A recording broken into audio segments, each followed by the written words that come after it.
Be smart, it's your money. The Undercover Contractor with Matt Tappara. All right, so today I have with me Evan from Saber. Really excited to have Evan here today. He's the go-to guy, right? Saber, when I think of Saber, I think a lot of things. He'll get into it more, but I think of, cracks, settling, foundation work.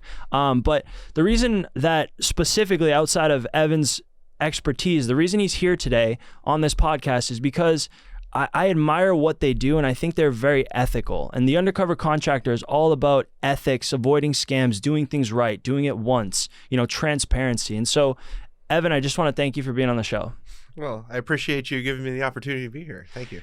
Tell us a little bit about, your background. I mean, how'd you, you got a great beard and awesome white teeth. We were talking about this earlier, but like what, outside of being this handsome fella, I mean, what, outside of being the model that I am, I really, I have a background. I started in construction when I was in college. So to get through school, to get my engineering degree, I started, hammering nails just like anybody else. Then I went into commercial property management opportunities for about 20 years in managing those. And then I came back when I relocated back to Southern California after some time. I got back into construction where my roots were, so to speak. And so that's how I wound up here. But I searched long and hard, to be quite honest with you, for an ethical contractor. So it's kind of apropos that I'm here with you today. So yeah, and well, you set a tall order because you said you were hammering nails. So we got a little surprise for you. You asked earlier. Go on, can we put that up on the board? So you asked earlier what this is in front of you. This is a fun little game. We play a little icebreaker. So here's how this is gonna work. You got a red Solo cup in front of you. You got 2 pieces of tape on the side there. Scissors are yours. 4 pencils and 8 straws. So you got 2 minutes. I'll let you know when the countdown is to build the tallest little structure that you can, and we'll measure it.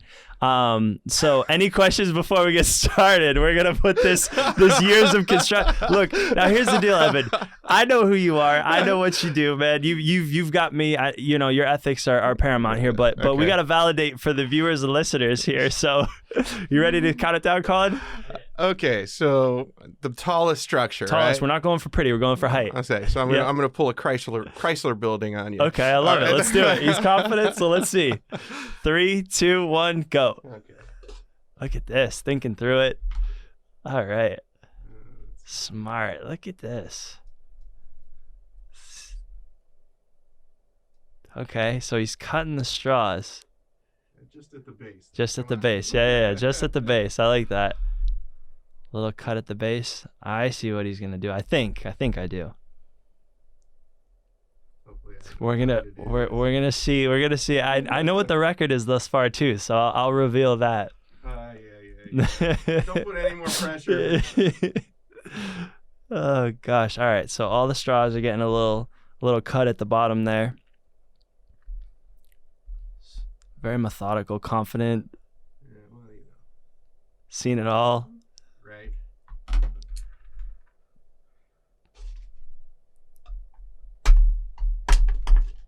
Of course. It's a good cup. But it's poking a hole, cup, right? poking a hole through the cup. You said you went to college. You must know a thing or two about. There you go. I'm gonna lose just because of the Solo cup. That's all right. So he's poking a hole. There we go. All right. Hole through the cup. He's competitive. I can tell. I love this. You suck. Yeah. Look, we gotta validate for the. Look at this. He's cool, calm, and collected on the inside. On the inside, yeah, right. Okay. Let's just get this. So he's got the pencil through the hole of the cup, and then he's taping the straws. I think what he's gonna do here, if he's got the time, it's gonna be a time crunch. No. He's gonna fit the straws. Oh wow, look at this. I think, oh man, if he pulls this off, this is gonna be big. He's putting the straws together. Oh, come on. There he is. 2, 1. I'll give you a second over on this one. All right. Look at this. So there we go. All right. Let's check it out. Fun stuff. What I admire is your creativity. Let's see here. That is a new record, ladies and gentlemen. New record. Look at this. Thank you. So that was the Chrysler building, right? That was the Chrysler building? Absolutely. So do you know how they built the Chrysler building with the spire on the inside? No, I didn't hear about this. So if you go back into when the race to build the tallest skyscraper in New York City, you had the Empire State Building going up at roughly the same time as the Chrysler building. So the Chrysler building hid the spire, which is the top of it, inside the structure, built it inside the structure, and then put it up to give it its final height, forcing the Empire State Building to go higher. Yeah. So anyway, that's my Chrysler building effect. There you go. It's smart. It's smart. There's no, and it's no coincidence that you're in concrete and foundation work, because most people, what they do is they try and stack and tape the pencils, and it's all wobbly, and they're and you're like strong foundation, solid base. Yeah, exactly. So you can tell a lot about how they approach this. So we love it. It's a funny little thing to. All right. To lighten the mood. I want this to go up on a wall somewhere. It will.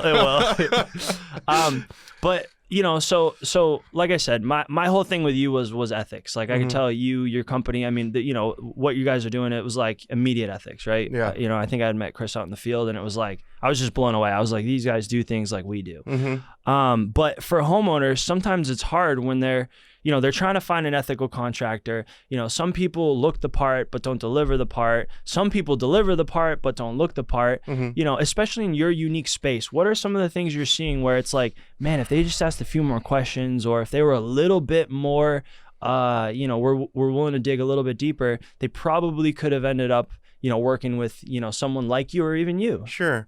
So I think it's you have to start with the basics, right? So just because someone says they're a contractor doesn't mean they have the specialized licenses or the specialized materials to do specific types of work. You call a foundation expert, you want to look for a couple of things. Just so as an example, you want to look for your General B license.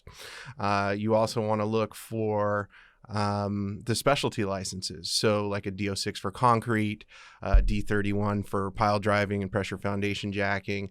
Because we use sealants and synthetics, you also want to look for like a D12. So when you're doing your search, you want to make sure that the right certification or right licensing for the specific type of work you're going to have done.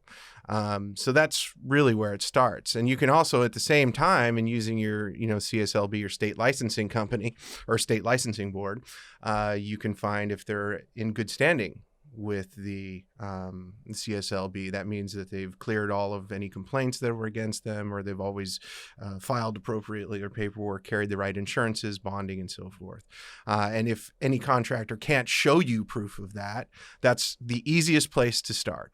Another good one, as much as is reviews online, right? What are other customers saying? Now, obviously, there's some gray area in that. Just that's the world we live in today. But what are other people saying about them? Unsolicited, what are they saying about the company? Then how you're treated from the get-go. Smaller contractors, the owner could come out and speak with you. But if it's not the owner, is the person coming out representing the company as you would like to see them represent the company professionally, handle themselves professionally, walk you through exactly what the scope of work is. So do a thorough inspection, not just come out and rule of thumb eyeball it like a lot of contractors do.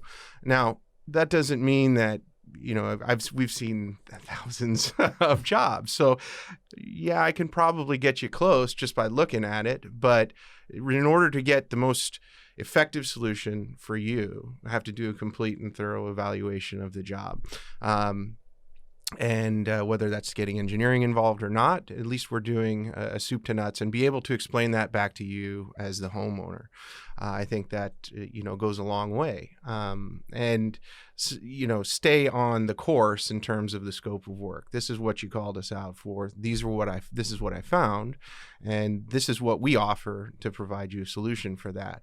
Now, we're part of a dealer nationwide, actually international now, dealer network. So the material we use, is I can show you exactly what I'm putting in the ground, exactly where it's going, the warranties that stand behind it, both from us and from the network that we receive our material from.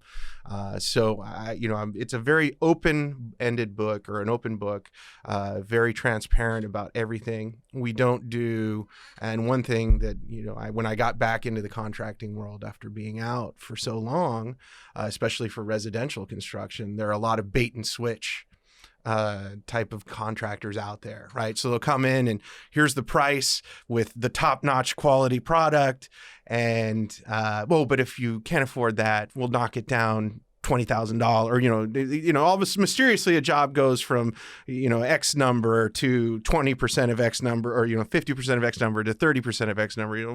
Why? Yeah. We don't profess to be the cheapest, but in terms of the value you get and how we can prove what our costs are, and we don't play games with pricing. If you're in Beverly Hills, you get the same price as the guy down in Yeah. I hear you. I'm with you. Wherever. Yeah, exactly. Yeah, sorry. Evan's been in sales. He's a very smart. He's well spoken. Outside of the bright smile that he's got, which I know. Yeah, but so here I think you touched on a couple of really cool things. One of them I think homeowners struggle with is, you guys have a lot of services, right? And I think coloring some of those services will be helpful. But before you do that, right? I'm a homeowner. I have a crack in my garage floor. I got a door that won't open in my house, right? I think one area that I find where homeowners struggle a little bit is they're like, who do I call? Right? Like what service? So in your space, I find it unique, right? Because we get a ton of calls for, foundation work that is not necessarily, what we do is very specific in that space, very minimal, really. Right. It's not really our thing, right? And that's more or less one of the ways we met. But how do I know as a homeowner, okay, I have this issue, I'm looking for this expert. Like, let's kind of educate them in your space, like what you'd be looking for. Because a crack, it's like, well, I could call a handyman. I could call a general contractor. Yeah. I'm looking at calling my concrete professional. So I'm looking at someone who does resurfacing, like that, because you're kind of doomed from the start, right? If you're like, I need a handyman to fix this, and you're only calling handyman, and you really need a professional company to come in. You get that a lot, most specifically with raised foundation type houses, either over basements or crawl spaces. You see a small crack forming on the inside of your house, and it's just paint and patch. That's your first course of action, right? And then that crack comes back in exactly the same place. So you try a better paint and patch. And then you call a handyman. And the handyman, who doesn't specialize in what the true cause of that crack is, comes out and goes underneath your crawl space, says, well, I can put something here and that'll support it and you won't have that crack again. Well, that may work for a year or two, but that crack will come back unless it's addressed permanently and appropriately. The one thing in our line of work specifically, before I get into kind of identifying the damages, is you have to, and you're in this business as well, the soil creates the problem. And here in Southern California specifically, we have probably some of the worst and most diverse soil of anywhere in the country for sure. So we're dealing with these different types of soils and the problems that are associated with them. Now, if you see cracks in your foundation or cracks in your, here in Southern California, a lot of stucco on the walls, if you have perimeter doors and windows that are no longer square or plumb, they're difficult to open or close or stuck.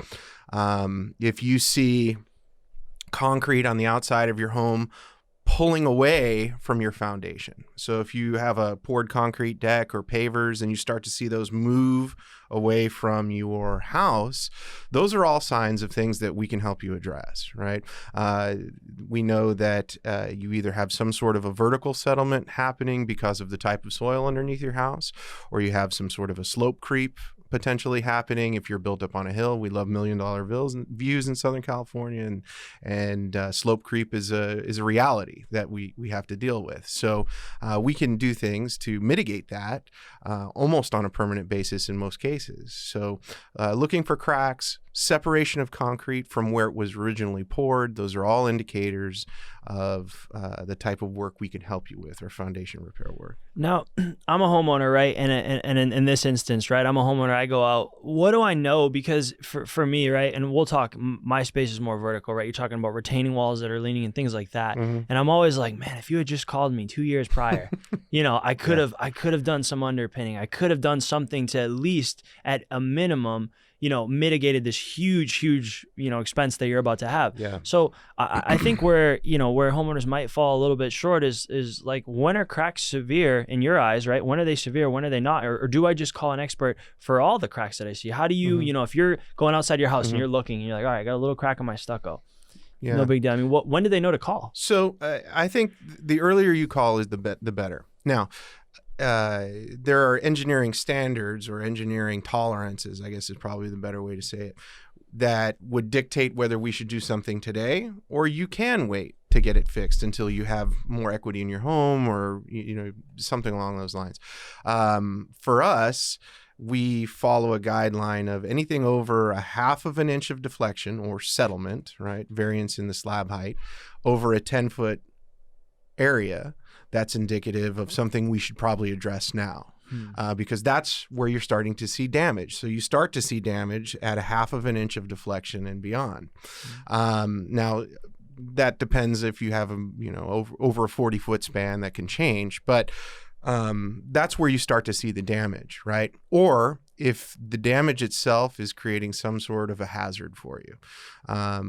We have types of slabs here. They're called post-tension slabs, right? And so they move like boats. They yaw and pitch, and they don't crack because they're tied together so tightly, for the layman.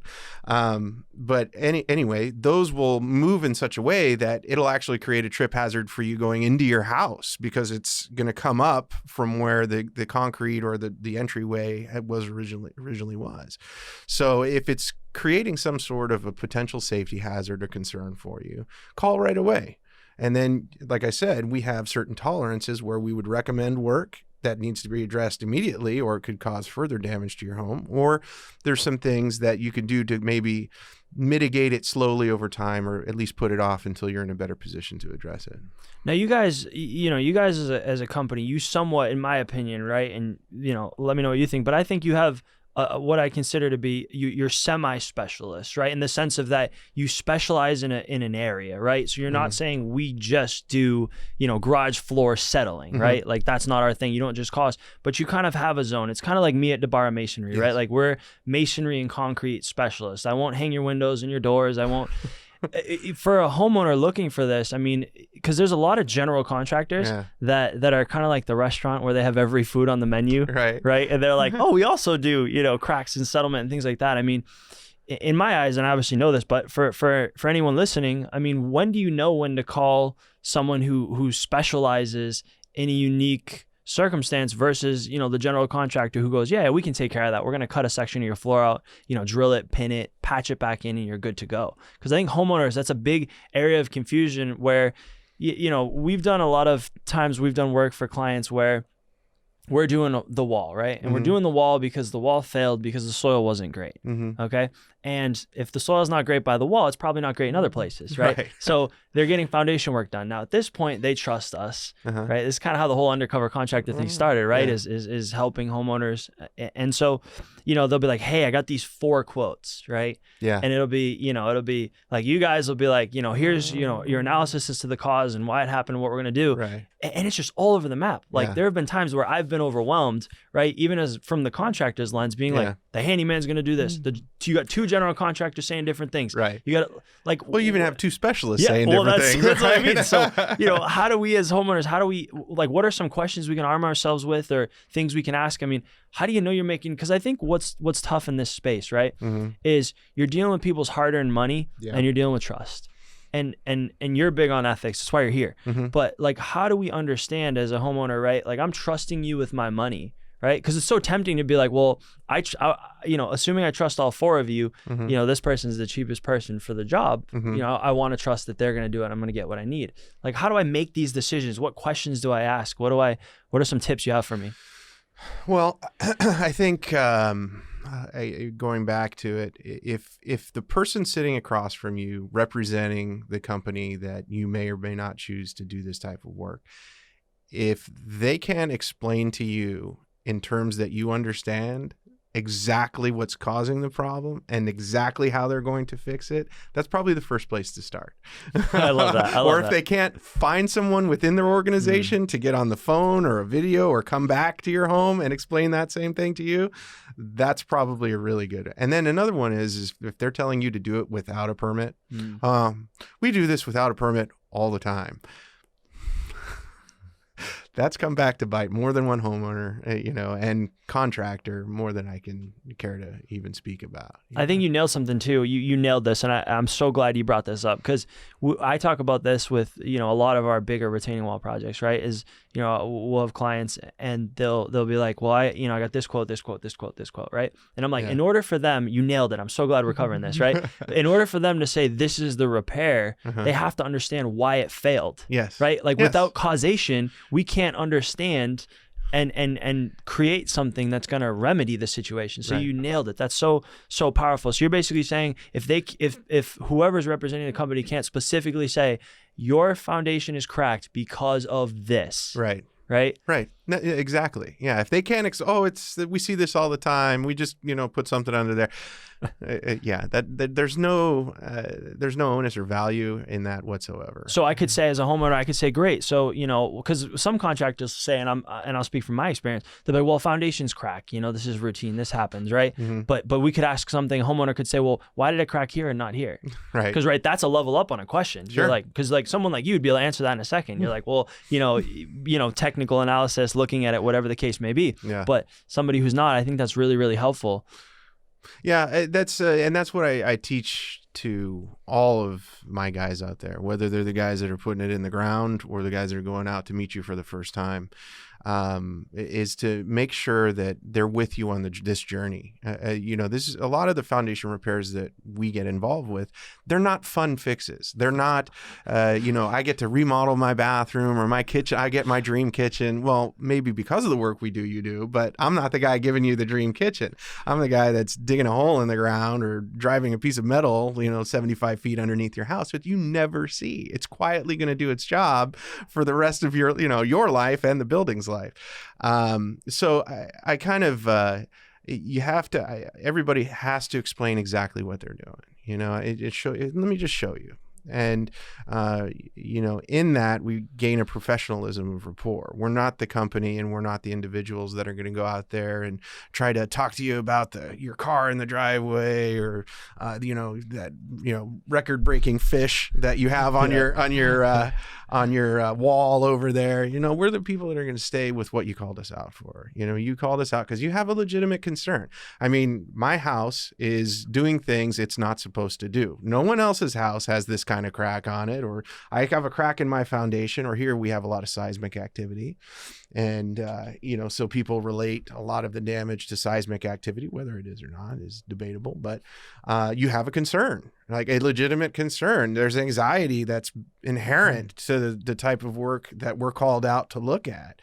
And, I tell people, treat them like you would want to be treated. I want someone to explain to me, this is like the voodoo arts. I don't know anything about this. Now I do, but I didn't when I was, sitting there many years ago.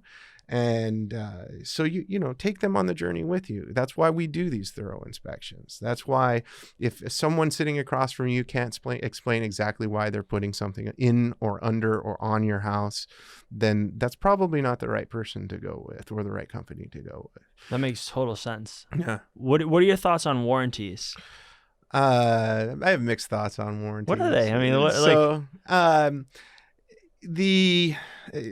there are some competitors out there that offer a lifetime warranty, and that gives some buyers that I've spoken to, some homeowners, peace of mind. Oh, it's a lifetime warranty.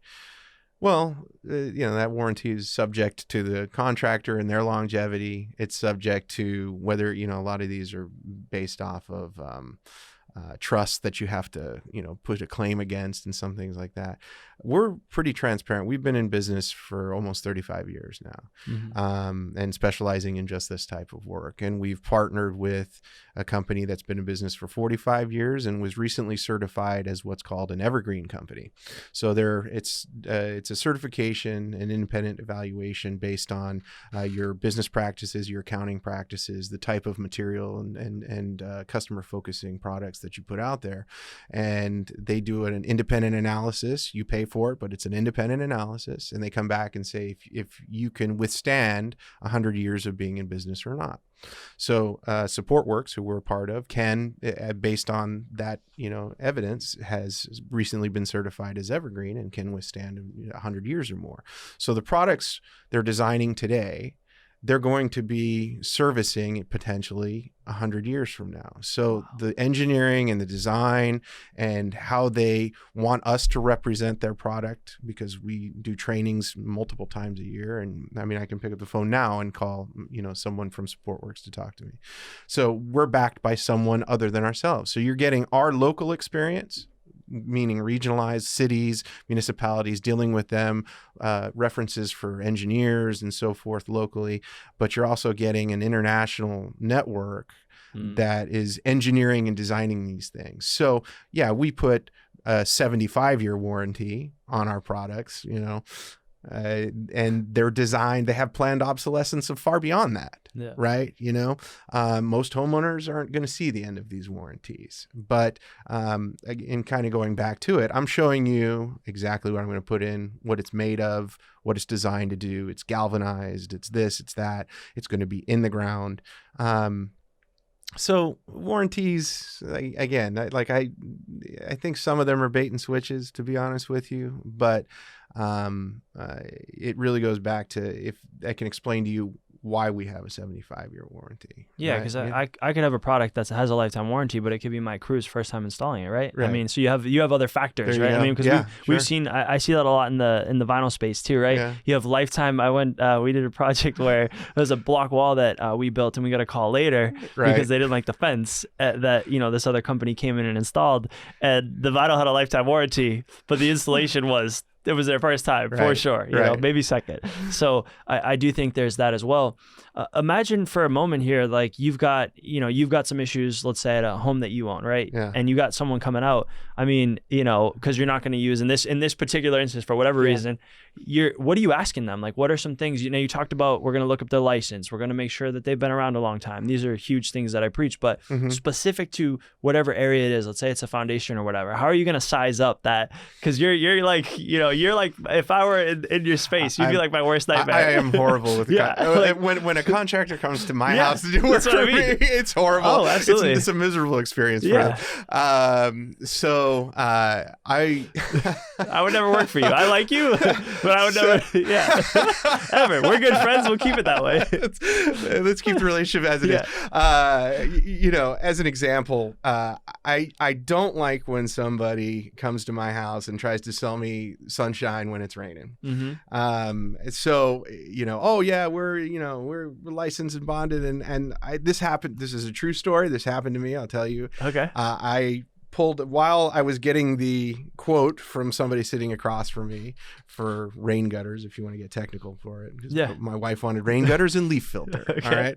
All right. So he was putting his quote together on the other side of the table, and he was saying we don't do subcontract, we don't use subcontractors, this, that, and the other thing. So I looked him up on the CSLB with the license number that he's showing me while he's sitting across from me, and I pull it up, and sure enough, they are suspended because of using unlicensed subcontractors. Great to which tip. he told me they don't use subcontractors. Great tip. So that's and using subcontractors isn't necessarily bad because we're specialists. So we're subcontracted by people to do repairs. Yes. Right. So if you're using a reputable licensed subcontractor that you have a relationship with, that's okay. There's nothing wrong with I get that all the time. Oh, do you use subcontractors? Well, for certain things, yes, because we don't do cosmetic work. We do purely the guts of something, and we specialize in only that. So if we're part of a bigger project, it's because we specialize in only that, and it's outside of whoever your general or whoever, for the bigger scope of work, their specialty is. So they call us. So using a subcontractor isn't always a bad thing. I agree. But when someone tells you they don't, and then you call them out on it and they have no answer for you on that, that's something to look for. So I'm constantly looking at licenses. I'm asking specific, okay, so during installation, if this happens, what are you going to do about it? So let's say in an instance where we use a synthetic foam to lift slabs, right? Mm-hmm. So concrete slabs like driveways and things like that. So if we over rotate it or it cracks during installation, are we going to stand behind that as a contractor or just say, hey, look, this was in the contract damage, we're going to walk away and, wash our hands of the whole situation? Can you give me specific instances of that? There's a situation I've been dealing with recently was, I don't know if you remember in business school, you did the Nordstrom analogy, right? Where some woman came in and said, can you help me with my tires? And Nordstrom doesn't do tires. They do, clothing and stuff. So we got called out for a water intrusion problem, very difficult to trace to begin with. And, the first time I went out there, I said, well, my odds are it's coming from, the neighbor above. It's not, but if you'd like, we can try this, but I can guarantee you it's probably coming from the neighbor above. Sure, we try that and it doesn't work the next rain, of course, as I knew it wouldn't. But I traced it back with him. I literally went up to the neighbor's yard and filled it up with water, and we waited until the leak, started to happen. And I said, now we have a direction to go. And this is outside of my scope. I can recommend some people to you, but, use the same avenues you found to find us, and you'll get a good contractor that way. So we all have these stories. Of course. This is not uncommon. But this is so helpful for anybody listening, right? Yeah. Because it's the whole purpose of the Undercover Contractor is to say, when you hire a contractor for your, work at your house, that's why I asked you that question, right? There's a certain level of confidence. Yeah. Right? In the book, I talk about I've created the confident homeowner system, how to find, vet, hire, and manage contractors. Because what kills me is it's not fair. There's no work on my home that I wouldn't be comfortable hiring for. Yeah. Because I know the business, right? It's probably similar for you. Even if you don't do it every day or it's not your industry, you know how to measure it, right? Yeah. You know what you're looking for. You know the walk, you know the talk, you know the, right. And it's I see homeowners and they've got this decision. They're like, I got to quote a 150 for, my foundation work, 120 grand and 60 grand. It's So it's interesting. I tell this to my guys all the time that are out there doing the diagnosis. I say, have the difficult conversation with the homeowner. Yes. Be brutally honest, right? Yeah. This is the scope of work we expect to do. You have to pay this much for an engineer. This is what a permit is going to cost you. This is what, now if this is an overscoped, we will, and an engineer says it's overscoped, we'll pull things back. But set a realistic expectation. Have the difficult conversation.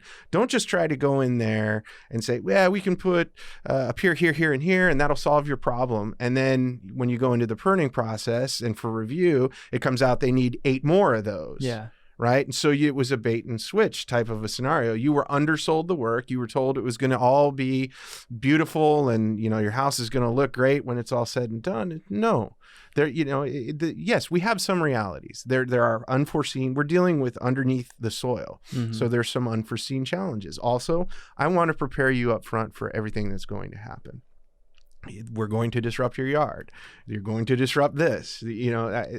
Have the difficult conversation up front. If the person sitting across from you or the contractor is telling you it's all going to be, wine and roses or whatever the saying is, odds are it's not. It may go seamlessly, but there will be complications. And I'd rather you have what those potential complications and the costs associated with addressing those are, as opposed to having to deal, it's this project started at $10,000 and next thing you know, it's $50,000. Yeah, it's funny. I think the good contractors actually don't like jobs growing. You know what I mean? No. Necessarily. Like we don't. It's so funny because I think there's a misconception in the homeowner space, right? Like I hate change orders. I hate like that whole process for me. Sometimes we have it. It's a reality. Yeah. Like we do footing observations. We dig out for a retaining wall. Yeah. Soils engineer comes in. He goes, "You got to dig another 4 feet." I hate knocking on the door and being like, "Hey, Mrs. Jones, an extra 4 feet of soil's got to come out, and here's your like." Yeah. Even if I can prove it, it's ethical. It was in the contract. So yeah, I totally agree with you. As much as you can future-proof that conversation, something I don't talk about much, but I think this is why I admire what you do, especially because you're in what I would call ethical sales, right? You're trying to sell a product that you believe in, right? And a service that you believe in, and you're trying to do it ethically. My family started because my great-grandfathers came from Italy. They bought land outside of Boston, right? They dug holes in the ground and built their own houses. Very handy people. And so we were never supposed to be contractors. Mm-hmm. We were, they were more business-like, in Italy, right? Mm-hmm. And they actually, what they did was they did so much work for their neighbors, right? That people were like, "Hey, Matteo, Pasquale, could you do this over here? Could you do that?" And word grew, and eventually they enjoyed it so much they started doing it. But one unique thing in my family history that you guys mirror, not the same story, but the same ethos, is we got into construction, and my great-grandfather taught my grandfather, taught my dad and my uncle, who taught me. They said, treat clients like they're your neighbors, right? Because that's how I grew up, right? My great-grandfathers, they worked for their neighbors.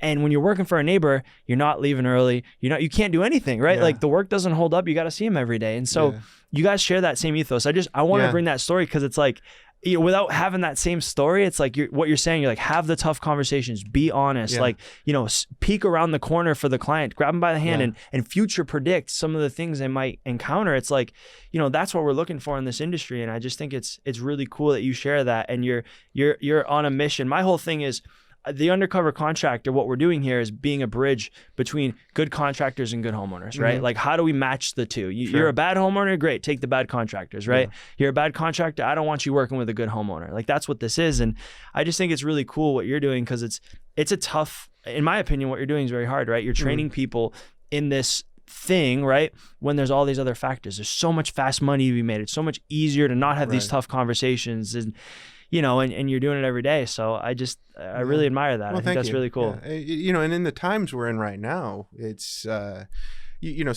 construction goes through cycles, right? It goes through ebbs and flows, probably much more than a lot of other industries do. But with the housing market the way it is, and interest rates low, and people refinancing and finally getting work done that they've been putting off, and COVID, so people were home looking at damage to their home or the kitchen they want to remodel or whatever the case may be. We have to continue to hire because we're in a growth spurt because the industry is growing, right?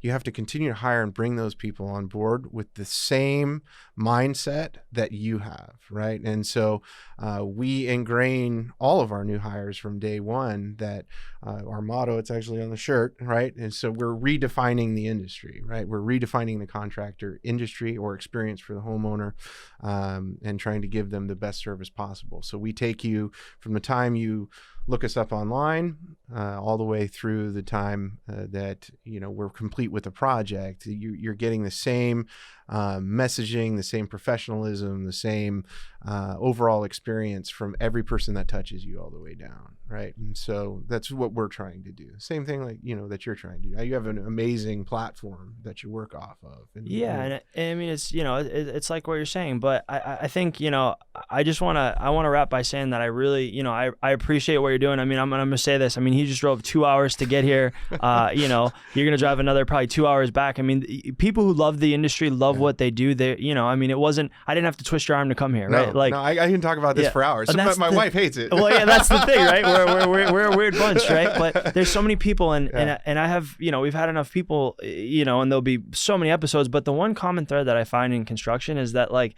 the good people are in this industry because they love it, right? Like some of the stories you shared, it's a passion. And I think one thing to kind of ice the cake is like you didn't say I'm extremely passionate, but like you're here, you drove 2 hours to get here, you're gonna drive 2 hours back. We're talking about there is no end goal other than, hey, what do you know that we can bring to these listeners? Like I admire that. I appreciate it. I Thank you. appreciate what you guys are doing in the industry, and Thank you. I appreciate you being here. Well, I appreciate you doing this. Yeah, 'cause, thank this you. does nothing but dispel some of the rumors and gives people a platform to go off of. Yeah, So. good for you. stuff. Thank you, Evan. Appreciate it. Thanks.